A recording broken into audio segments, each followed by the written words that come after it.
नमस्कार, मैं डॉक्टर रवि राय आप सभी दर्शकों का हार्दिक स्वागत और अभिनंदन करता हूँ। प्रिय दर्शकों, अपनी आज की वीडियो में हम चर्चा करेंगे एक दर्शक के जन्म कुंडली विश्लेषण के बारे में। आज हम जानेंगे कि इनके जीवन में क्या समस्याएं हैं और इन्होंने अपने प्रश्न भी पूछे हैं, तो हम उस पर भी बात करेंगे। लेकिन इस पर चर्चा शुरू करूं उससे पूर्व मैं आप लोगों से कुछ कहना चाहता हूं। प्रिय दर्शकों, यदि आपके मन में ज्योतिष शास्त्र से संबंधित कोई प्रश्न है, कोई जिज्ञासा है, या आप अपने बारे में या अपनों के बारे में कुछ जानना चाहते हैं, तो आप हमारे चैनल के किसी भी वीडियो पर निसंकोच होकर कमेंट करें। हम आपके प्रश्न का भी उत्तर अवश्य देंगे, या तो आपके प्रश्न का उत्तर कमेंट के माध्यम से दे दिया जाएगा, या फिर ऐसे ही आपकी जन्म कुंडली का भी विश्लेषण किया जाएगा। हाँ, कुछ विलंब अवश्य हो सकता है, लेकिन आप धैर्य बनाए रखें। यह बात इसलिए कह रहा हूँ क्योंकि आज जिस दर्शक की जन्म कुंडली का मैं विश्लेषण कर रहा हूँ, मुझे उनके कमेंट से यह एहसास हुआ कि वो अपना धैर्य खो रहे हैं। तो देखिए, जो हमारा मुख्य उद्देश्य है इस चैनल का, वह है ज्योतिष के ज्ञान को प्रसारित करना। और यदि आप चाहते हैं कि आपकी जन्म कुंडली का विश्लेषण हो, तो आप थोड़ा सा धैर्य बनाए रखें। आइए चर्चा प्रारंभ करते हैं। देखिए, जो इनका डेट ऑफ बर्थ है, यह है 19/11/1989।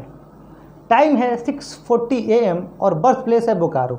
यह मैं इसलिए बता देता हूँ क्योंकि जो विद्यार्थी या जो लोग ज्योतिष शास्त्र पर शोध करना चाहते हैं, या आप भी जन्म कुंडली देख करके यह जो है चार्ट आप खुद भी निकाल सकते हैं। तो इनकी जन्म कुंडली जो है, यह वृश्चिक लग्न की जन्म कुंडली है और लग्न में सूर्य बुध है। इस पर भी मैं आऊँगा मैं पहले इनका। और इनकी जो राशि है, यह कर्क राशि है। जो इनका नक्षत्र है, इनका अश्लेषा नक्षत्र के प्रथम चरण में जन्म हुआ है। तो इनका नक्षत्र स्वामी बुध है और इनका लग्न नक्षत्र स्वामी शनि है। ये इतनी बातें इसलिए क्योंकि यही मिलकर के आपका लग्न स्वामी, नक्षत्र स्वामी, राशि स्वामी और आपका लग्न नक्षत्र स्वामी, यह मिलकर के तय करते हैं कि आपका व्यक्तित्व कैसा होगा। तो वृश्चिक लग्न है, तो स्थिर राशि का लग्न है, तो आपके स्वभाव में स्थिरता है, ठहराव है। आप जो भी अपने जीवन में चाहते हैं, वह पूर्ण स्थायित्व के साथ चाहते हैं। तो यह आपका एक विशेष गुण है। तो आपकी राशि कर्क है और कर्क राशि वाले जातक भावुक होते हैं, संवेदनशील होते हैं, सेंसिटिव होते हैं। तो यह भी आपका एक स्वभाव है। तो वहीं नक्षत्र अश्लेषा है, नक्षत्र स्वामी बुध हैं। तो बुध ग्रहों में राजकुमार हैं। तो आप और राजकुमार जो है कैसे होते हैं? राजकुमार शौकीन होते हैं घूमने फिरने के और मनमौजी होते हैं। तो कभी कभी आपके स्वभाव में इसका भी एक जो है झलक देखने को मिल सकता है। इसके अलावा आपका लग्न नक्षत्र स्वामी शनि होने की वजह से आपके अंदर गंभीरता भी है। आप गंभीर व्यक्तित्व के स्वामी हैं। तो यह आपके कुछ विशेष गुण हैं। और यह वृश्चिक लग्न में सूर्य बुध, लग्न आपका 10 अंश पे है और लग्नेश मंगल आपके 16 अंश पे है। तो अंश के मामले में, डिग्री के मामले में आप धनी हैं। आपकी यह दोनों डिग्रियां अच्छी हैं, पर कुछ परेशानियां भी।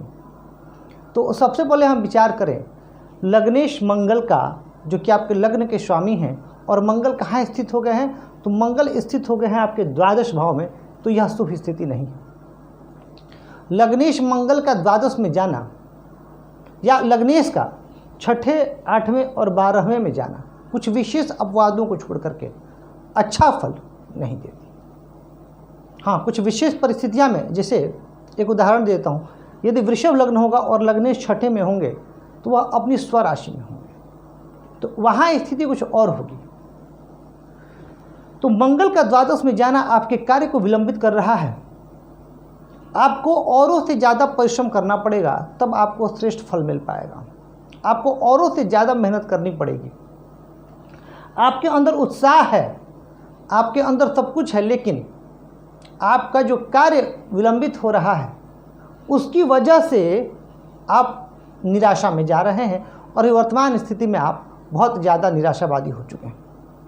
तो आपको इस पेसिमिस्टिक एटीट्यूड से बचना है, क्योंकि यह मान लीजिए कि जब लग्नेश द्वादश में चले गए तो आप जितना मेहनत करेंगे आपको उसका फल नहीं मिल पाएगा। तो आपको अपनी मेहनत को बढ़ाना होगा, तभी आप औरों के बराबर आ पाएंगे। यह बहुत प्रैक्टिकल है और ये सही है। इसके अलावा आपकी सूर्य और बुध की लग्न में युति बुधादित्य योग बना रही है। और लग्न क्या है? लग्न आप स्वयं हैं, आपका मस्तिष्क है, यानी निसंदेह आप तीव्र बुद्धि के स्वामी होंगे, आपकी बुद्धि अच्छी होगी, आप बहुत बुद्धिमान होंगे। और यहाँ दशमेश लग्न में आ रहे हैं और सूर्य अपनी मित्र राशि में है, तो यह इस बात की तरफ इशारा कर रहा है कि आपके जीवन में मान सम्मान, पद प्रतिष्ठा, ये सभी चीज़ें आपको प्राप्त होंगी। लेकिन कुछ परेशानियां हैं और क्यों नहीं प्राप्त हो रही हैं, किन वजहों से डिले हो रहा है, हम उस पर बात करेंगे। परंतु यह आपके अंदर गजब का स्वाभिमान दे देंगे और आपके अंदर यह आत्मविश्वास भी दे देंगे। तो वहीं आप मान सम्मान को ज़्यादा प्राथमिकता देंगे। हाँ, अर्थ की तो देखिए आवश्यकता सबको है और आपको भी है, लेकिन अगर कहा जाए कि आपके पास थोड़ा सा अर्थ हो पर मान सम्मान ज़्यादा हो तो आप उसको प्राथमिकता देंगे। यह आपकी जन्म कुंडली बता रही है। शुक्र और शनि आपकी जन्म कुंडली में कहाँ स्थित हैं? वाणी स्थान में, यानी वाणी में गंभीरता भी है, वाणी में ठहराव भी है, तो वहीं आपकी वाणी मधुर भी है। यानी आपके अंदर काबिलियत है कि आप अपनी वाक शक्ति से, अपनी वाणी से लोगों का मन मोह लेंगे। तो यह भाव कुटुंब का भी है। अब यहाँ ध्यान देने वाली बात यह होगी कि वृश्चिक लग्न की कुंडली में शुक्र यहाँ द्वादशेश हैं और सप्तमेश भी हैं, तो सप्तम होकर के मारक है और द्वादशेश अपने स्थानांतरण का फल करते हैं। तो शुक्र यहाँ और बैठे कहाँ हैं? एक और मारक स्थान में। तो शुक्र आपके लिए थोड़ा आपको परेशानी दे सकते हैं, लेकिन अच्छी बात यह है कि अपने स्वामी से दृष्ट हो गए हैं। और वहीं शनि भी, तो थोड़ा सा आपको ये ध्यान रखना है, कुटुंब में निसंदेह आपका मान सम्मान तो होगा, लेकिन कई बार कुटुंब में वैचारिक मतभेद की वजह से आप खुद को अलग थलग महसूस करेंगे, खुद को आप उपेक्षित महसूस करेंगे। यह भी हो सकता है, लेकिन बहुत ज़्यादा आपको परेशानी नहीं आएगी, क्योंकि गुरु की दृष्टि यहाँ अगर अनुकूल दिशाएं ना हो तो उस समय आपकी परेशानी और बढ़ जाएगी। पराक्रम भाव में राहु हैं जो कि आपको पराक्रमी बनाएंगे।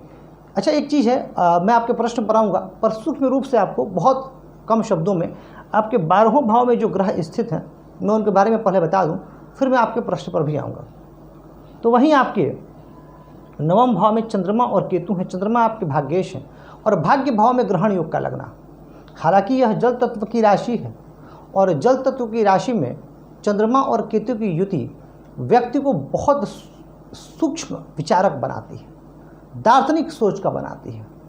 व्यक्ति गूढ़तम रहस्यों को जानने का प्रयास करता है। आप जिस भी क्षेत्र में अध्ययन कर रहे हैं, आप देखिएगा कि आपके अंदर एक इच्छा होगी कि आप उस विषय से संबंधित, अगर किसी विशेष टॉपिक को आप पढ़ रहे हैं तो आप उस टॉपिक से संबंधित चीज़ों की गहराई तक जाएंगे। चंद्रमा और केतु की युति कई बार आपको मत भ्रम की स्थिति में भी रखेगी और कई बार आप भ्रमित होकर के अपने जीवन में गलत निर्णय भी लेंगे। तो वहीं गुरु आपके पंचमेश हैं और धनेश हैं। पंचमेश और धनेश का अष्टम में आना, देखिए धनेश का अष्टम में आना तो यह इस बात की ओर इशारा कर रहा है कि आपको पैतृक धन संपत्ति तो जीवन में मिल जाएगा। पैतृक धन संपत्ति की ओर से आपको ज़्यादा परेशान होने की आवश्यकता नहीं है। लेकिन पंचमेश का यहाँ आना थोड़ा सा यह दर्शाता है कि आपकी जो शिक्षा हुई है, जिस भी विषय में आपकी शिक्षा हुई है, वह शिक्षा कहीं ना कहीं आप उसका पूर्ण लाभ नहीं ले पा रहे हैं और वहाँ आप परेशान हो रहे हैं। गुरु की दृष्टियाँ 1 2 3 4 5 मंगल पर गुरु की दृष्टि, यानी लग्नेश आपके गुरु से दृष्ट हो रहे हैं, यानी आपके अंदर आप स्पष्टवादी होंगे। नैतिकता और धर्म आपके लिए विशेष महत्व रखेगा। ये कुछ विशेष गुण हैं आपके। अब बिना ज़्यादा विलंब किए मैं आपके प्रश्न पर आता हूँ। आपने जो पहला प्रश्न पूछा है कि आपका करियर सेटल नहीं हो रहा है, तो करियर सेटल नहीं हो रहा है तो क्या परेशानी है? तो देखिए, जैसा कि मैंने कहा, पहली बात पे आ जाते हैं कि लग्नेश आपके द्वादश भाव में है। तो लग्नेश जब द्वादश भाव में होते हैं तो व्यक्ति को बहुत ज़्यादा संघर्ष करना पड़ता है। और उन संघर्षों के बाद ही व्यक्ति ऊंचा उठ पाता है। दूसरा, लग्नेश के अलावा जो आपके बाकी योग कारक ग्रह हैं, जैसे देवगुरु बृहस्पति आपकी जन्म कुंडली के लिए योग कारक ग्रह हैं, ये भी अष्टम में आ गए हैं और बुध की राशि में। तो यहाँ भी आपकी शिक्षा का पूर्ण उपयोग होते हुए नहीं दिख रहा है। और मैंने एक वीडियो बनाया था भाव कारक, भावात्म भावों के सिद्धांत पर, और भाव कारक क्या होता है। तो देवगुरु बृहस्पति सूर्य के साथ साथ दशम भाव के भी कारक होते हैं। तो सूर्य की स्थिति तो ठीक है, लेकिन गुरु की स्थिति ठीक नहीं है, जो आपके लिए विलंब का कारण बन रही है आपके जीवन में। और मंगल तो ओबियसली बन ही रहा है। और अगर मैं नवमांश कुंडली में देखूं तो नवमांश कुंडली में आपका शुक्र नीच का है और राहु के प्रभाव में। और वर्तमान महादशा किसकी चल रही है? शुक्र की। तो जिसकी महादशा चल रही है वही बहुत अच्छी स्थिति में नहीं है। यह भी एक मुख्य वजह है आपके कार्यों के नहीं होने का। दूसरी बात अगर मैं देखूं तो आपकी जन्म कुंडली में जो भाग्येश हैं चंद्रमा, भाग्येश चंद्रमा आपके D10 चार्ट में, जो आपका करियर का चार्ट होता है, वहाँ आपके 12th हाउस में चले गए। और यहाँ पर तो केतु के साथ हैं ही, और राहु से भी उनका संबंध बन रहा है। तो कहीं ना कहीं आपका भाग्य भाव भी ग्रहण दोष से युक्त है। तो इसके लिए भी आपको यह ध्यान रखना है कि आप चंद्रमा का उपाय करें, तो तभी आपका भाग्य पूर्ण रूप से साथ दे पाएगा। महादशा अभी कोई आपकी बहुत अनुकूल नहीं चल रही, हाँ शुक्र की चल रही है, और अभी शुक्र में गुरु का अंतर चल रहा है जो कि कुछ शुभ है। इसके अलावा यदि मैं बात करूं तो आपकी जन्म कुंडली में जो दशमेश सूर्य हैं उनका योग लग गया है अष्टमेश के साथ। हालांकि बुध जो है लाभेश भी हैं, लेकिन जब दशमेश का अष्टमेश के साथ संबंध बनता है तो भी जातक को अपने करियर को शुरू करने में विलंब आता है। तो ये सारी स्थितियां हैं जो आपके करियर में बाधा उत्पन्न कर रही हैं। और लग्नेश मंगल अस्त हो गए हैं, 16 अंश पे तो हैं, लेकिन सूर्य की वजह से अस्त हो गए हैं। अब सूर्य, यही नहीं कि सूर्य के साथ ग्रह बैठेंगे तभी अस्त होंगे, सूर्य के आगे पीछे भी जब ग्रह होते हैं तो एक विशेष डिग्री के अंदर आने पर अस्त हो जाते हैं। वो एक अलग विषय, उस पर बाद में बात करूँगा। तो ये स्थिति भी आपके लिए बहुत अनुकूल नज़र नहीं आ रही। यानी आपको मंगल, गुरु और चंद्रमा, इन तीनों का उपाय करना होगा। मैं बताऊँगा भी आपको क्या आगे करना है, तब जाकर के आपकी स्थिति बेहतर हो पाएगी करियर के मामले में। अब बात कर लेते हैं आपका जो दूसरा प्रश्न है। आपने पूछा कि आपकी शादी नहीं हो रही है, शादी में बहुत विलंब हो रहा है, तो इसका क्या कारण हो सकता है? तो देखिए, पुरुषों की जन्म कुंडली में नैसर्गिक रूप से शुक्र विवाह के कारक होते हैं, और आपकी जन्म कुंडली में तो शुक्र सप्तमेश भी हैं। और शुक्र, मैंने जैसा कहा कि नवमांश कुंडली में शुक्र नीच के हैं और राहु के प्रभाव में भी हैं। तो और सप्तमेश जब नीच के हैं, और यहाँ भी अगर देखा जाए तो सप्तमेश शुक्र किसके साथ है? तो सप्तमेश शुक्र शनि के साथ है, और शनि विलंब के कारक ग्रह हैं। शनि विलंब कराते हैं, इसी वजह से आपका वैवाहिक जीवन में भी विलंब हो रहा है। और 1 2 3 4 5 6 7 8, और अभी सप्तमेश अपने स्थान से अष्टम में बैठे। तो यह भी एक वजह है आपके विवाह में विलंब होने का। यानी शुक्र में जो है शुभता नहीं है, शुक्र पाप प्रभाव में है। एक तो यहाँ शनि के साथ स्थित हो गए, यह भी एक प्रमुख वजह है कि आपका विवाह इतना विलंब से हो रहा है। अब आपको उपाय क्या करना चाहिए? तो देखिए, उपाय में सबसे पहले आप अपने लग्नेश को बलि कीजिए। और मंगल को आप कैसे अच्छा कर सकते हैं? मंगल को अच्छा करने के लिए आप हनुमान जी की शरण में जाइए, महावीर जी की खूब पूजा कीजिए। गुरु को बलि करने के लिए आप विष्णु भगवान की पूजा कीजिए, और चंद्रमा को बलि करने के लिए आप शिव जी की पूजा कीजिए। और यहाँ पर शुक्र से संबंधित कोई रत्न मत धारण कीजिएगा गलती से भी। शुक्र आपकी जन्म कुंडली में मारक है, तो शुक्र से संबंधित रुद्राक्ष आप धारण कर सकते हैं, और माँ लक्ष्मी और माँ दुर्गा की आप पूजा उपासना कीजिए, इससे आपको लाभ होगा। तो ये कारण था कि आपके जीवन में जो प्रोग्रेस है वो स्लो हो रहा है, और आपके विवाह में जो विलंब आ रहा है वह आपका जो शुक्र है वह नीच का है, और राहु के नीच का कहाँ? नवमांश कुंडली में। और इसीलिए मैं कहता हूँ कि लग्न कुंडली के साथ साथ नवमांश कुंडली का भी बहुत महत्व है। तो D9 में नीच का है, राहु के पाप प्रभाव में है, और लग्न कुंडली में भी शनि के प्रभाव में है। तो इन वजहों से आपके विवाह में इतनी विलंब की स्थिति बन रही है। और अभी आपकी वर्तमान महादशा भी शुक्र की चल रही है, और शुक्र नीच के हैं। तो शुक्र को बल दीजिए, शुक्र को बल देते हैं तो आपके जीवन में शुभता आएगी। और बाकी करियर के लिए आप इन ग्रहों का उपाय करें। तो क्योंकि अंतर्दशा तो आपका शुभ चल रहा है शुक्र में गुरु का, लेकिन महादशा में ही बल नहीं है।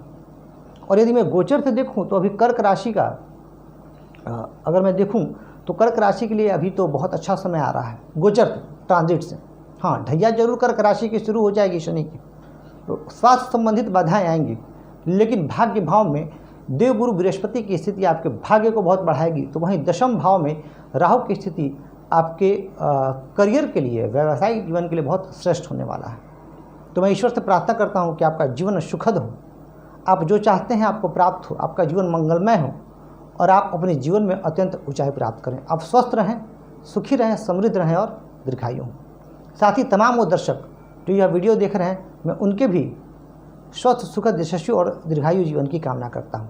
तो आज आपसे इजाज़त लेता हूँ, फिर ऐसी ही मुलाकात होगी। हम निःशुल्क जन्म कुंडली विशेष पर बात करेंगे और ज्योतिष के तमाम विषयों पर हमारी बात होती रहेगी। धन्यवाद।